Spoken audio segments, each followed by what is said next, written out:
स्वागत है। आज हम एक ऐसे टॉपिक पर बात करेंगे जिससे मुझे लगता है ज्यादातर लोग कभी ना कभी जूझे हैं, वजन घटाना, वेट लॉस। हाँ बिल्कुल। और इसको लेकर इतनी सलाहें हैं, इतनी डाइट्स हैं। हाँ, कैलोरी गिन लो, ये डाइट कर लो, वो मत खाओ, मतलब कंफ्यूजन बहुत है। हाँ। समझ नहीं आता कि सही क्या है। बिल्कुल। और अक्सर ये सलाहें एकदम उल्टी होती हैं एक दूसरे से। तो आज ना हम इसी कंफ्यूजन को थोड़ा साफ करने की कोशिश करेंगे। विज्ञान क्या कहता है, वेट लॉस का असली प्रूवन तरीका क्या है। हाँ, और ये सिर्फ ऊपर ऊपर की बात नहीं होगी, हम थोड़ा गहराई में जाएंगे, समझेंगे कि बॉडी असल में काम कैसे करती है। ये सिर्फ कैलोरी गिनने वाली मशीन तो है नहीं। नहीं, बिल्कुल नहीं। इसमें हार्मोन्स का, खासकर इंसुलिन का बहुत बड़ा रोल है, जिसे अक्सर लोग नजरअंदाज कर देते हैं। और देखिए, ये सारी बातचीत आधारित है एक्सपर्ट रिसर्च पर। इसे कंपाइल और रिसर्च किया है शरद मिश्रा ने। जी। शारद मिश्रा एक जाने माने holistic and metabolic health educator, lab diagnostic expert, diet nutritionist और कंसल्टेंट फार्मासिस्ट हैं। उनकी एक्सपर्टीज हमें ये समझने में मदद करती है कि खाना कैलोरीज से ज्यादा हमारे हार्मोन्स और वजन को कैसे अफेक्ट करता है। तो हमारा मकसद है कैलोरी वाले मिथक से पर्दा उठाना, समझना कि सेहत कैसे बेहतर बनाए। हाँ, ये सिर्फ वजन घटाने की बात नहीं, ये ओवरऑल हेल्थ की बात है। बिल्कुल। तो चलिए शुरू करते हैं। सबसे पहले ये कैलोरी वाली बात, calories in versus calories out. यही सुनते आए हैं हमेशा, जितनी खाओ उससे ज्यादा जलाओ। क्या ये इतना सिंपल है? सुनने में तो बहुत सिंपल लगता है, पर ये कहानी का मैं कहूंगा एक बहुत छोटा और अधूरा हिस्सा है। अधूरा क्यों? आप सोचिए, अगर ये इतना ही आसान होता तो वजन घटाना इतनी बड़ी ग्लोबल समस्या क्यों होती। रिसर्च बार बार यही दिखाती है कि सिर्फ कैलोरीज गिनना ज्यादातर लोगों के लिए लॉन्ग टर्म में काम नहीं करता। अच्छा, पर क्यों नहीं करता? कम एनर्जी लेंगे तो बॉडी को फैट यूज करना ही पड़ेगा ना। देखिए, बॉडी एक बहुत स्मार्ट मशीन है, ये कोई सिंपल भट्टी नहीं है। जब हम अचानक कैलोरी बहुत कम कर देते हैं तो बॉडी को लगता है अरे शायद खाने की कमी हो गई है, अकाल पड़ गया है। अच्छा, वो डर जाती है। हाँ, वो अपने बचाव में आ जाती है। वो अपना मेटाबॉलिज्म मतलब एनर्जी जलाने की रफ्तार उसको धीमा कर सकती है, और साथ ही हार्मोन्स का बैलेंस बिगड़ सकता है। वो हार्मोन्स जो भूख कंट्रोल करते हैं, फैट स्टोरेज कंट्रोल करते हैं। तो मतलब बॉडी खुद ही वजन घटाने की कोशिश को रोक सकती है। हाँ, कुछ हद तक बिल्कुल। और इसीलिए ज्यादातर लोग जो सिर्फ कैलोरी कम करके वजन घटाते हैं, वो थोड़े टाइम बाद एक प्लेटो हिट करते हैं, वजन कम होना रुक जाता है। हाँ, या फिर जैसे ही नॉर्मल खाना शुरू करते हैं, वजन तेजी से वापस आ जाता है। इसी को योयो इफेक्ट कहते हैं। बहुत फ्रस्ट्रेटिंग होता है ये। हाँ, ये तो बहुत सुना है। डाइट छोड़ी नहीं कि वजन वापस। तो इसकी असली जड़ क्या है फिर, अगर सिर्फ कैलोरी नहीं है तो? असली जड़ अक्सर होती है इंसुलिन रेजिस्टेंस। Insulin resistance? ये क्या होता है? इसका मतलब है कि शरीर की जो कोशिकाएं हैं, सेल्स हैं, वो इंसुलिन हार्मोन को ठीक से रिस्पॉन्ड नहीं कर रही। इंसुलिन का काम है खून से ग्लूकोज यानी शुगर को उठाकर सेल्स में पहुंचाना ताकि एनर्जी मिले। ठीक है। पर जब सेल्स इंसुलिन की बात नहीं सुनती तो बॉडी को लगता है सिग्नल पहुंचानी, वो और ज्यादा इंसुलिन बनाती है। अच्छा, ज्यादा इंसुलिन? हाँ, और खून में बढ़ा हुआ इंसुलिन का लेवल वो फैट स्टोरेज को बढ़ावा देता है और फैट को बर्न होने से रोकता है। अब आप कैलोरी कम भी कर लें, लेकिन अगर इंसुलिन रेजिस्टेंस है तो फैट बर्न करना बहुत मुश्किल हो जाता है। ओहो, तो ये है असली कहानी। तो अगर कैलोरी मेन विलन नहीं तो फिर कौन है? आजकल चीनी, शुगर को लेकर बहुत बात होती है। क्या वो है असली प्रॉब्लम? हाँ, चीनी, और खासकर एडेड शुगर, मतलब जो ऊपर से डाली जाती है खाने में, ये एक बहुत बहुत बड़ी समस्या है। आपको शायद यकीन ना हो, पर ग्रोसरी स्टोर में मिलने वाली लगभग 73% पैक्ड चीजों में ये छिपी हुई चीनी होती है। 77%? 73%? ये तो बहुत ज्यादा है। मतलब ब्रेड, सॉस, दही, जूस, सब में? बिल्कुल, उन चीजों में भी जिनमें हम सोचते भी नहीं, जैसे हेल्दी लगने वाले breakfast cereals, flavoured yogurt, ketchup, pasta sauce. और दिक्कत यह है कि हमारी बॉडी चीनी, खासकर उसके एक हिस्से फ्रुक्टोज को काफी हद तक शराब मतलब अल्कोहल की तरह मेटाबोलाइज करती है। एक मिनट, शराब की तरह? ये कैसे? चीनी तो एनर्जी देती है। देखिए, जो टेबल शुगर होती है, सुक्रोस, उसमें दो हिस्से होते हैं, ग्लूकोज और फ्रुक्टोज, बराबर बराबर। ठीक। ग्लूकोज तो बॉडी की हर सेल इस्तेमाल कर सकती है, ये जरूरी फ्यूल है। अगर हम नहीं खाते तो बॉडी खुद भी बना लेती है जरूरत पड़ने पर। ओके, ग्लूकोज जरूरी है। हाँ, लेकिन फ्रुक्टोस जो फलों में भी होता है, पर प्रोसेस्ड फूड्स में हाई फ्रुक्टोस कॉर्न सिरप के रूप में बहुत ज्यादा डाला जाता है। उसे बॉडी की ज्यादातर सेल्स सीधे इस्तेमाल नहीं कर सकती। उसे मेनली हमारा लिवर ही प्रोसेस करता है। सिर्फ लिवर? हाँ, मुख्य रूप से लिवर, और ज्यादा मात्रा में ये लिवर के लिए टॉक्सिक हो सकता है, जहरीला, ठीक शराब की तरह। चीनी जहरीली? ये सुनने में बड़ा अजीब लग रहा है।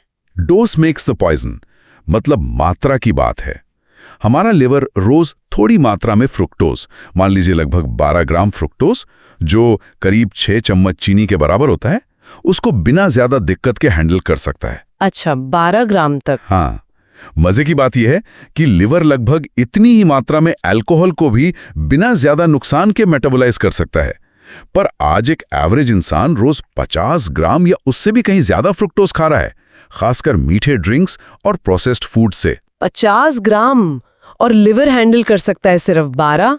तो बाकी का क्या होता है? लिवर इस एक्स्ट्रा फ्रुक्टोज को फैट में बदल देता है। एक प्रोसेस होता है डी नोवो लिपोजेनेसिस, मतलब नया फैट बनाना। लिवर फैट बनाता है चीनी से? हाँ, अतिरिक्त फ्रुक्टोज से। और ये फैट लिवर में ही जमा होने लगता है। इसी से होता है फैटी लिवर रोग, non alcoholic fatty liver disease, NAFT, जो आजकल एपिडेमिक की तरह फैला हुआ है, बच्चों में भी। बाप रे! और यही फैटी लिवर और बढ़ा हुआ फैट प्रोडक्शन इंसुलिन रेजिस्टेंस को और ज्यादा बिगाड़ता है। तो ये एक विशियस साइकिल, एक दुष्चक्र बन जाता है। मतलब चीनी सिर्फ वजन नहीं बढ़ाती, लिवर खराब करती है और डायबिटीज का रिस्क बढ़ाती है। बिल्कुल, यही इंसुलिन रेजिस्टेंस, टाइप 2 डायबिटीज, दिल की बीमारियां, PCOD और कई दूसरी गंभीर हेल्थ प्रॉब्लम्स की जड़ है। और इसका असर बच्चों पर भी बहुत गहरा है। कुछ स्टडीज तो बच्चों में ADD, अटेंशन डेफिसिट डिसऑर्डर, को भी ज्यादा शुगर इंटेक से जोड़ती हैं।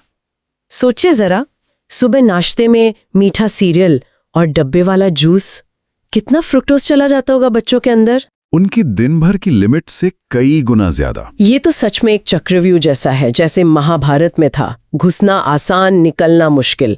हर तरफ छिपी हुई चीनी, कंफ्यूजिंग लेबल्स। बिल्कुल, ये फूड इंडस्ट्री का बनाया हुआ चक्रव्यूह ही है। तो इस मायाजाल से, इस चक्रव्यूह से कैसे निकलें? आपने इंसुलिन की बात की, क्या रास्ता वहीं से निकलेगा? क्या इंसुलिन को समझना ही कुंजी है? Here's where it gets really interesting. आपने बिल्कुल सही पकड़ा। जैसे अभिमन्यु को चक्रव्यूह भेदने का आधा ज्ञान था, वैसे ही हमें सिर्फ कैलोरी का पता है। पूरा ज्ञान इंसुलिन को समझने में है। इंसुलिन, जैसा हमने कहा, बॉडी का मेन एनर्जी स्टोरेज हार्मोन है। हाँ। जब हम कार्बोहाइड्रेट्स खाते हैं, खासकर रिफाइंड कार्ब्स जैसे मैदा, ब्रेड, पास्ता, चावल और चीनी, तो खून में ग्लूकोज बढ़ता है। पैंक्रियाज इंसुलिन रिलीज करता है ग्लूकोज को सेल तक पहुंचाने के लिए। हाँ, वो एक काम है, पर उसका एक और बहुत जरूरी काम है। जब खून में इंसुलिन ज्यादा होता है तो ये बॉडी को सिग्नल देता है, एनर्जी बहुत है, इसे फैट बना के स्टोर करो। अच्छा।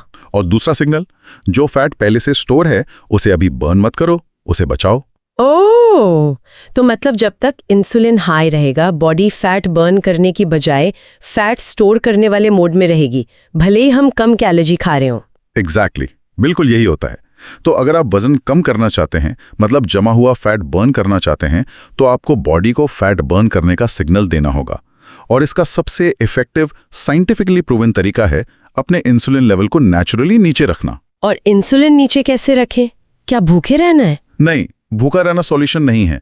इंसुलिन को नीचे रखने का सबसे सीधा, टिकाऊ तरीका है उन चीजों को कम खाना जो इसे तेजी से और ज्यादा बढ़ाती हैं, यानी रिफाइंड कार्ब्स और चीनी। हाँ, और उनकी जगह अपनी डाइट में असली खाना, रियल फूड शामिल करना। असली खाना मतलब क्या है ये असली खाना? असली खाना मतलब वो चीजें जो प्रकृति से मिलती हैं, अपने ओरिजिनल रूप में या कम से कम प्रोसेसिंग के साथ, जैसे सब्जियां, फल, पूरा फल, जूस नहीं, दालें, फलियां, नट्स, सीड्स, अंडे, मछली, मीट।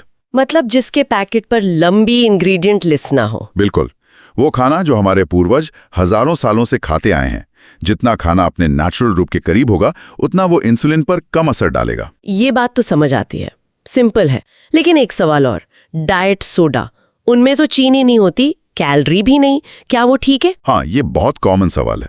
ये सच है कि उनमें चीनी या कैलोरी नहीं होती, पर उनमें होती हैं कृत्रिम मिठास, आर्टिफिशियल स्वीटनर्स। हाँ। अब यहाँ मामला थोड़ा ट्रिकी है। कुछ रिसर्च इशारा करती हैं कि ये आर्टिफिशियल स्वीटनर्स भी हमारे दिमाग को कंफ्यूज कर सकती हैं।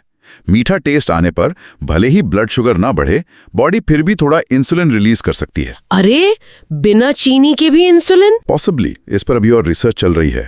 पर एक और चिंता है, ये आर्टिफिशियल स्वीटनर्स हमारे पेट में रहने वाले जो अरबों अच्छे बैक्टीरिया हैं, हमारा गट माइक्रोबायोम, उनके बैलेंस को बिगाड़ सकते हैं। ओह, पेट के बैक्टीरिया पर असर? हाँ, और एक हेल्दी माइक्रोबायोम हमारी पाचन क्रिया, इम्यूनिटी और यहाँ तक कि मूड के लिए भी बहुत जरूरी है। तो हालांकि डाइट सोडा चीनी वाले सोडा से शायद बेहतर लगे, पर वो आइडियल नहीं है। सबसे अच्छा तो पानी ही है। ठीक है, तो वापस असली खाने पर आते हैं। आपने कहा सब्जियां, फल, दालें, इनमें एक चीज कॉमन है, फाइबर। हाँ, फाइबर। अक्सर जूस निकालते वक्त या अनाज को रिफाइन करते वक्त फाइबर निकाल दिया जाता है।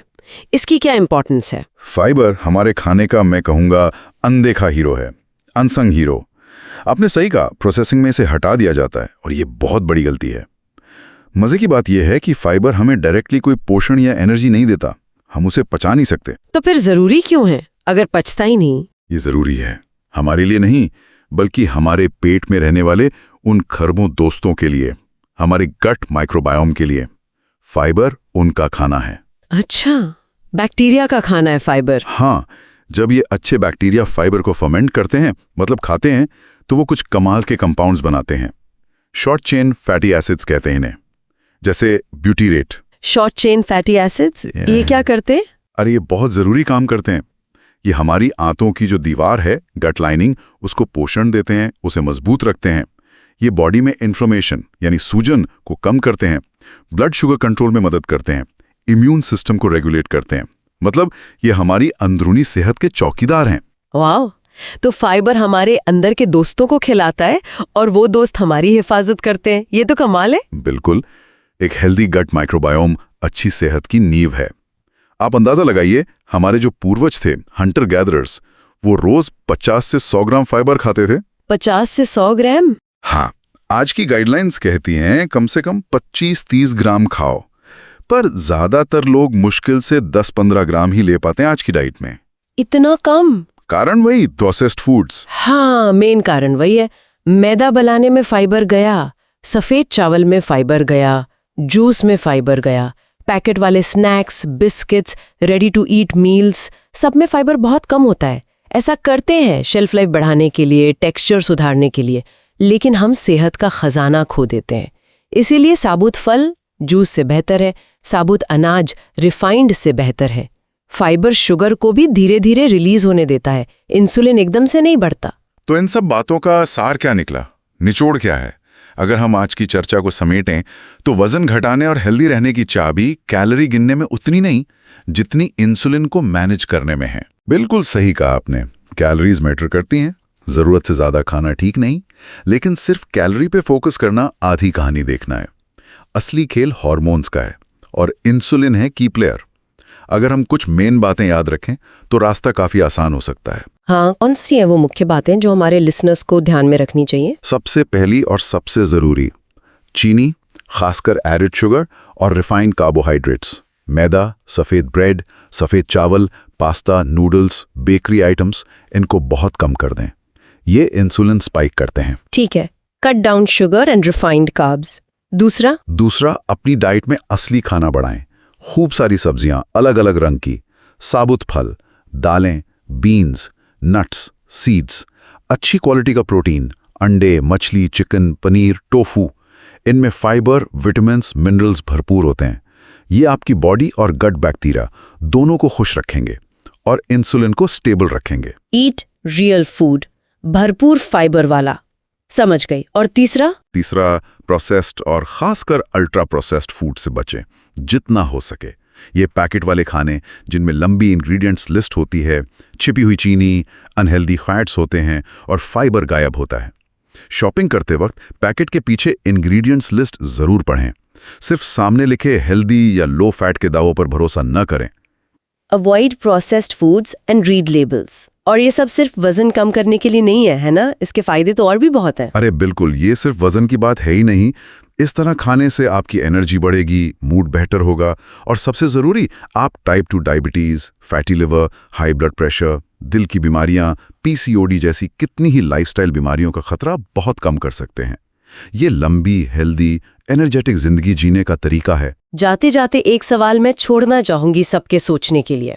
क्या हमारी खराब सेहत और बढ़ता वजन सिर्फ हमारी अपनी गलती है, हमारी कमजोर इच्छा शक्ति या आलस, या इसमें उस फूड इंडस्ट्री का भी बड़ा हाथ है जो हमें कंफ्यूज करती है, भ्रामक लेबलिंग करती है और ऐसी चीजें बनाती हैं जो खाने में तो अच्छी लगती हैं पर हमें अंदर से बीमार कर रही हैं।